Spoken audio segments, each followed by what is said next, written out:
Salut à tous, bienvenue sur la chaîne Ulamichi Japon. Aujourd'hui, nous allons parler de comment créer une entreprise et j'ai un invité très spécial aujourd'hui. Attention, j'ai à mes côtés Florian. Comment ça va, Florian?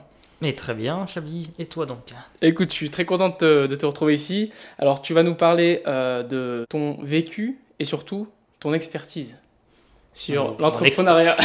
expertise est un bien grand mot, disons mon expérience, Ok, qui vaut ce qu'elle vaut, mais qui, je l'espère, sera utile à tes auditeurs. très bien. Ok. Alors, mon cher Florian, je vais te poser la question toute bête, à savoir comment est-ce qu'on crée une entreprise au Japon? Alors, vaste sujet. Et pour l'aborder, je propose de prendre la situation que j'ai moi-même vécue, c'est-à-dire de quelqu'un qui ne vit pas encore au Japon, qui veut venir s'y installer et créer son entreprise.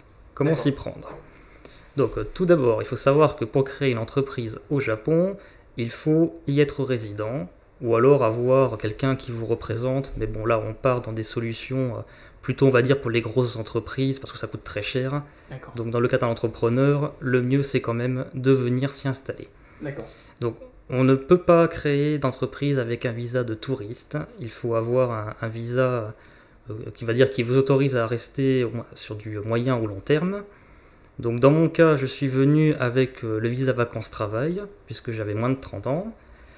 Pour les personnes qui ne peuvent plus le faire, Ouais. le mieux, à mon sens, c'est d'investir dans des cours d'une école de langue, D'accord. qui va du coup vous permettre d'obtenir un visa d'étudiant. Et D'accord. sachant que les cours de l'école de langue, en général, c'est du lundi au vendredi, soit le matin, soit l'après-midi, ça laisse suffisamment de temps pour faire ces démarches entrepreneuriales à côté. Et surtout, apprendre le japonais n'est absolument pas un mauvais investissement, bien au Ouais. contraire, ça sera extrêmement utile. Donc, vous êtes arrivé au Japon comme étudiant ou avec un visa vacances-travail. Et donc, maintenant vient l'étape de la administrative. Et la première difficulté, il vous faut une adresse qui puisse être enregistrée comme une adresse d'entreprise. D'accord. Donc la plupart des appartements ne le permettent pas. Donc Ah, c'est à vérifier quand on emménage. Mais généralement, ce n'est pas le cas. Donc le plus simple, c'est de louer ce qu'on appelle un bureau virtuel, c'est-à-dire concrètement une boîte aux lettres. oui. Donc il y a beaucoup d'entreprises qui proposent ce service. Certaines ont des services en anglais et ça coûte de mémoire, ça commence à partir de 5 000 yens et on peut trouver avec des services en anglais autour de 10 ou 15 000 yens par mois. D'accord. Ce qui fait à peu près entre 100 et 150 euros, on va dire. Voilà. Ouais. D'accord. Je sais qu'il y a une entreprise, une filiale de l'entreprise où je travaillais avant, qui faisait ça. Il me semble que ça s'appelait Business Garden, quelque chose comme ça. Oui. Et ah, mais c'est vrai, mais tu connais du coup, oui, parce que tu résidais là-bas aussi. Voilà. Mais du coup, je sais qu'ils louaient aussi des petits bureaux. C'est-à-dire que tu vas avoir une pièce vraiment avec juste Tout à fait. un, On peut un bureau, aussi, quoi. on peut aussi bien sûr louer un bureau. Là vraiment ça dépend de votre activité. C'est certain qu'il faut pouvoir travailler dans des bonnes conditions, donc si vous ne pouvez pas travailler correctement chez vous, oui, mieux vaut louer un bureau. Et D'accord. en partant vraiment pour les petits budgets, je crois à Tokyo, ça se négocie dans les 30 ou 40 000 yens. Bon, c'est D'accord. vraiment minuscule, et en fait c'est une sorte de... J'ai presque envie de dire, c'est un placard aménagé D'accord. voilà, au sein d'une entreprise qui propose beaucoup D'accord. d'outils de ce genre. Ensuite, donc, pour continuer Ah, sur ok. l'administratif, il faut savoir qu'au Japon, il y a deux grands types de statuts pour les entreprises, donc la Godo Gaisha et la Kabushiki Gaisha. Donc, alors, je ne suis pas spécialiste en matière fiscale ni même en matière de droit, donc ce que je dis est à prendre avec des pincettes.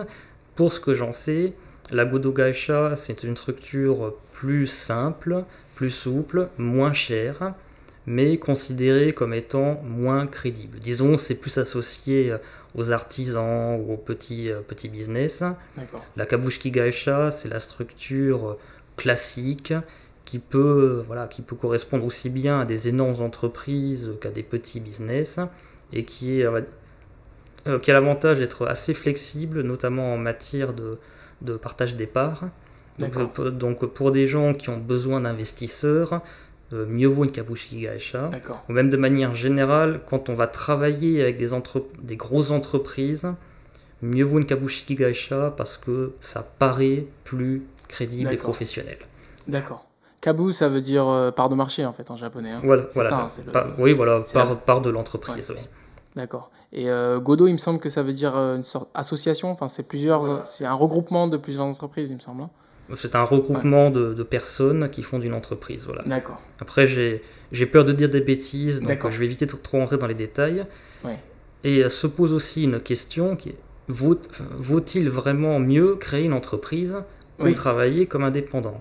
Donc D'accord. au Japon, il y a un statut qui s'apparente au statut de l'auto-entrepreneur en France, qui s'appelle le Kojin Jigyo.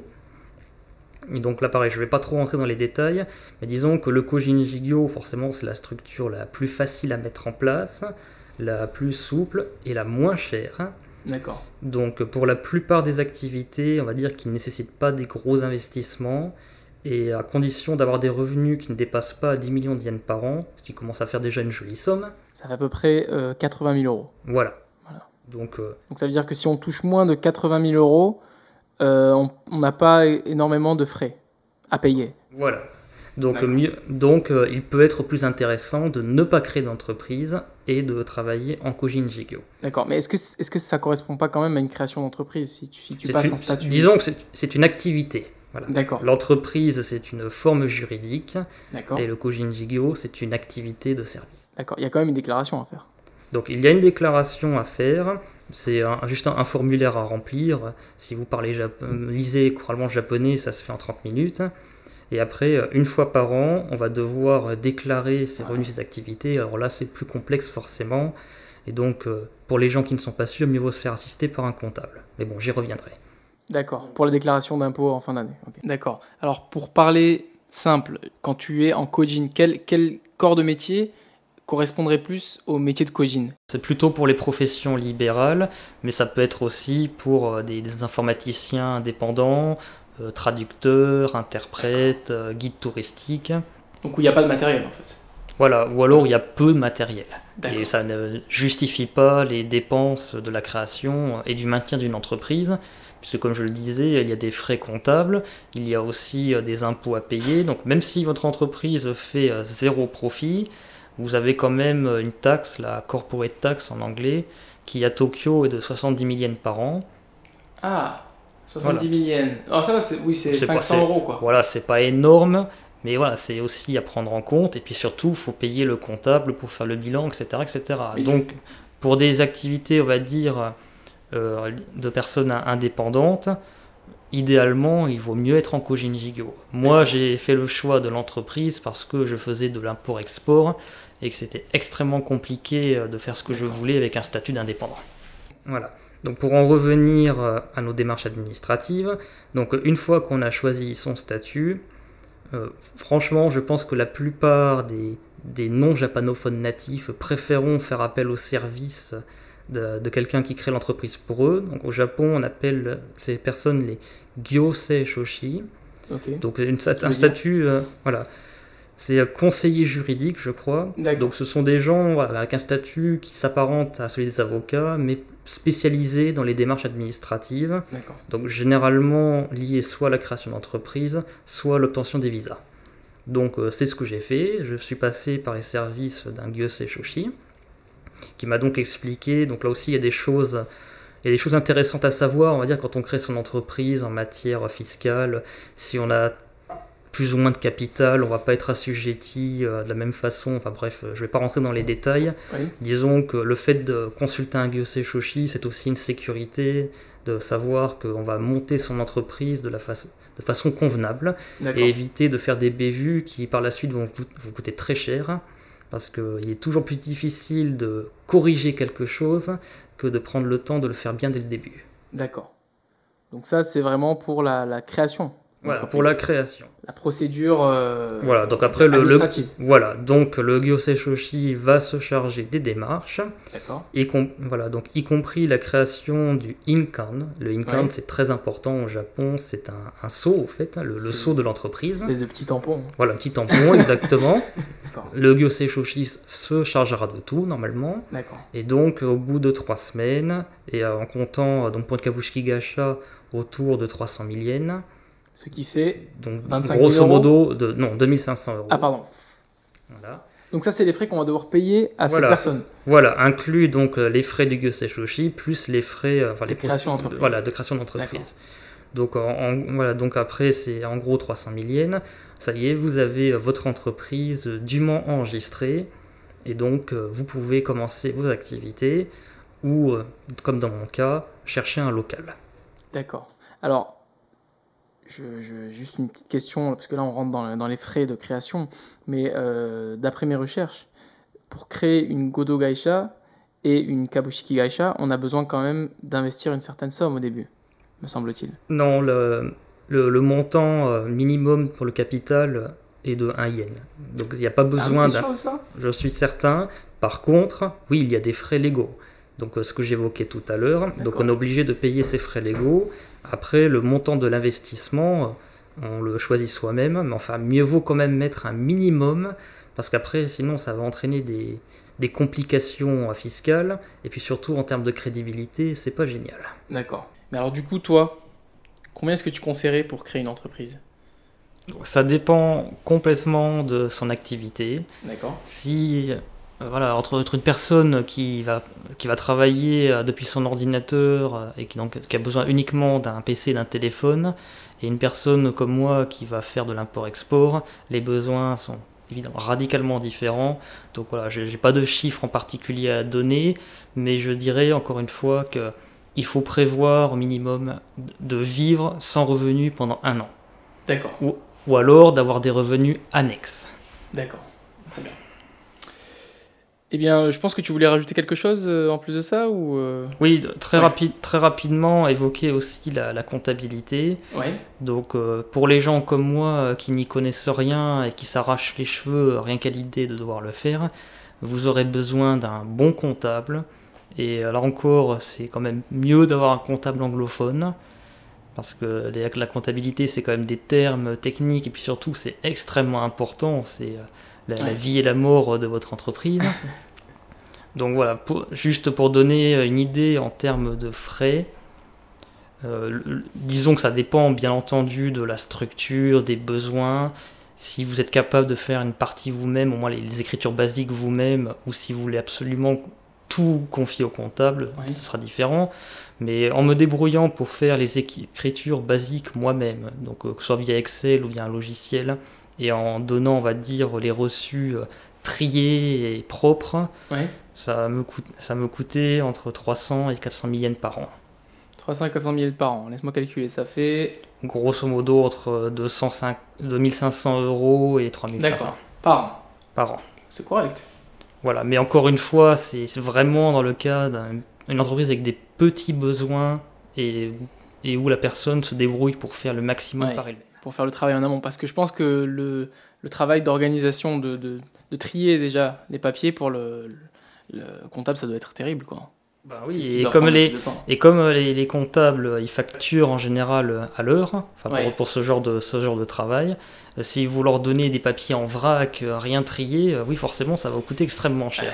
Et en général, les comptables, ça les ennuie aussi, parce que c'est pas un travail très intéressant. Donc, je pense qu'ils préfèrent que vous preniez un peu de temps de bien ranger et de donner quelque chose de propre et de facile à comprendre, plutôt que de devoir payer quelqu'un pour démêler le nœud de ce que vous avez donné. D'accord. Ok, je pense que on a fait à peu près le tour pour ce qui est de la création d'entreprise, pour ce qui est de la procédure. Maintenant, qu'en est-il du visa ? Oui, mon cher Florian. La grande question que se pose la plupart de nos auditeurs. Voilà, des étrangers qui vivent au Japon. Donc, pour créer une entreprise, comme j'expliquais, il faut être un résident légal et de moyen ou long terme. Mais si par exemple on est venu avec un working holiday ou avec un visa d'étudiant, il est évident qu'on ne pourra pas le prolonger indéfiniment. Oui. Donc, si vous avez la chance ou la malchance, je ne sais pas, ça dépend des cas, d'être marié à un ressortissant japonais, c'est le plus facile, le mieux pour tout le monde. Vous avez un visa de conjoint qui vous autorise à travailler sans restriction et tout va bien dans le meilleur des mondes. D'accord. Tu sais que tu es en train d'inciter les gens à faire des mariages blancs. Ah non, absolument pas. Je n'incite pas les gens à se marier avec n'importe qui. Je dis juste que voilà, pour les personnes qui sont en couple depuis des années, ça se passe bien et qui hésiteraient à sauter le pas, ça peut être aussi une des raisons qui va vous pousser à le faire. J'en connais, je ne citerai pas de nom, et à mon sens, ça n'a rien de honteux finalement, c'est juste officialiser juridiquement ce qui était le cas personnellement depuis un certain temps, n'est-ce pas ? Donc voilà, si vous êtes marié à un ressortissant japonais, pas de souci, vous n'avez pas besoin de demander un autre visa. Si vous êtes marié à... Pardonne-moi, en cas de mariage, c'est visa d'époux ? Oui, c'est ça, visa d'époux. D'accord. Mais est-ce que tu t'as pas quand même quelques... Alors il y a quand même pas restrictions, mais... Il y a quand même des démarches à faire pour prouver que votre mariage est viable, n'est-ce pas, que ce n'est pas un mariage blanc. Donc voilà, je ne connais pas les détails parce que je ne l'ai pas fait, mais bon, j'imagine que pour un couple, entre guillemets, ordinaire, c'est pas très compliqué. Voilà, juste prouver que vous vivez bien ensemble et qu'il n'y a pas de souci. Parce qu'on entend toujours des histoires à la mort moelle-neu, de couples bizarres, donc je peux comprendre que l'immigration se méfie un peu, mais enfin voilà, si c'est une histoire sérieuse, il ne devrait pas y avoir de problème. D'accord. Donc pour les personnes qui sont mariées à un ressortissant non japonais, donc si vous avez votre conjoint qui travaille au Japon, donc qui a un visa de travail, vous pouvez demander un visa. Donc la plupart du temps on appelle ça le visa d'époux, mais en fait le terme officiel en anglais c'est dependent visa. D'accord. Donc ce qui signifie que voilà, votre conjoint devient votre garant, vous êtes son dépendant, et cela vous autorise à rester au Japon, à y travailler dans une limite de 28 heures par semaine. Ah. Donc théoriquement on ne peut faire que du part-time, mais quand on travaille comme chef d'entreprise ou même comme freelance, on compte pas ses heures, n'est-ce pas ? On déclare ce qu'on veut. Voilà, on déclare ce qu'on veut. On compte pas ses heures, littéralement. Voilà. Donc, alors, à vérifier, je n'ai pas eu le cas de créer une entreprise avec un visa de dépendant. Je ne pense pas que ce soit interdit, mais bon, dans le doute, mieux vaut demander à un professionnel. D'accord. Mais voilà, mais par contre, il est parfaitement possible de travailler en Kojin-jigyo en ayant un visa de dépendant. D'accord, donc ce qui veut dire que si je suis marié avec ma femme en France et que je viens avec ma femme au Japon, je peux avoir un visa. Si ta femme a un travail au Japon et qu'elle a un visa de travail. Ah, très bien. Est-ce qu'il y a une limitation ? Est-ce qu'il faut avoir plus d'un an ? Bon, là, je rentre un peu dans les détails, mais est-ce qu'il y a un minimum ? Pas ma connaissance, mais encore une fois, je ne suis pas un spécialiste. Très bien, très bien. Il vaut se renseigner. J'imagine qu'il y a un minimum.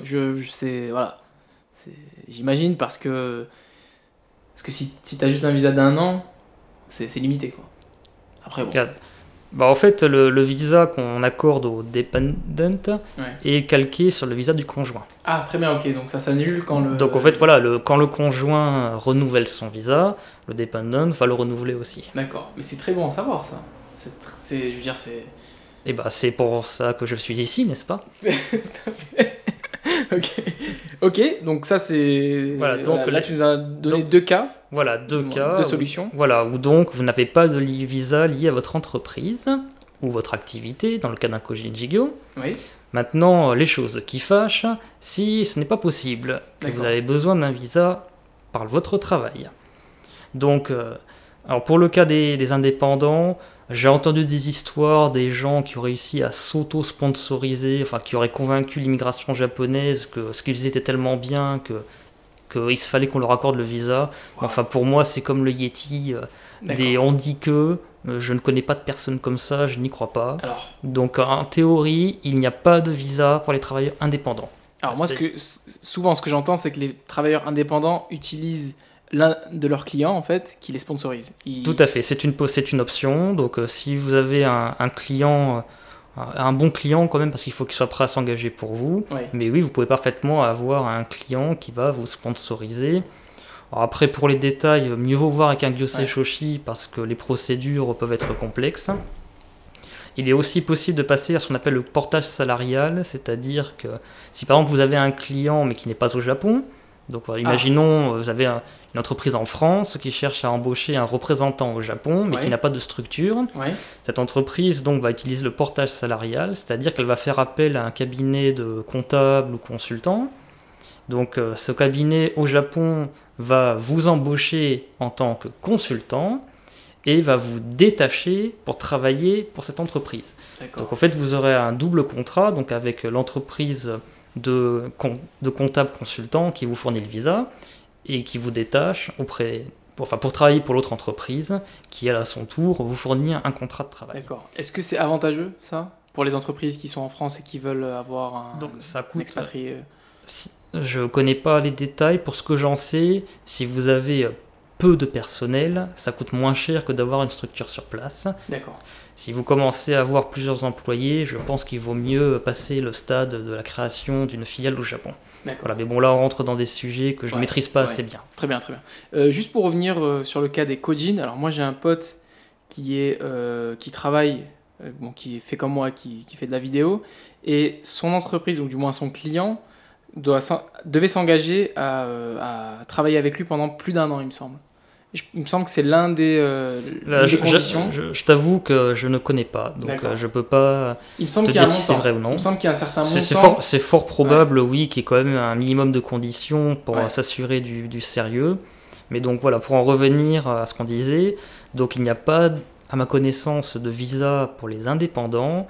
Donc il faut se faire sponsoriser un visa de travail par une entreprise, ou si on crée sa propre entreprise, donc que ce soit votre propre entreprise qui vous sponsorise. Mais à ce moment-là, en tant que dirigeant d'entreprise, vous n'êtes pas un employé, donc vous n'aurez pas un visa de travail, vous aurez un visa de business manager.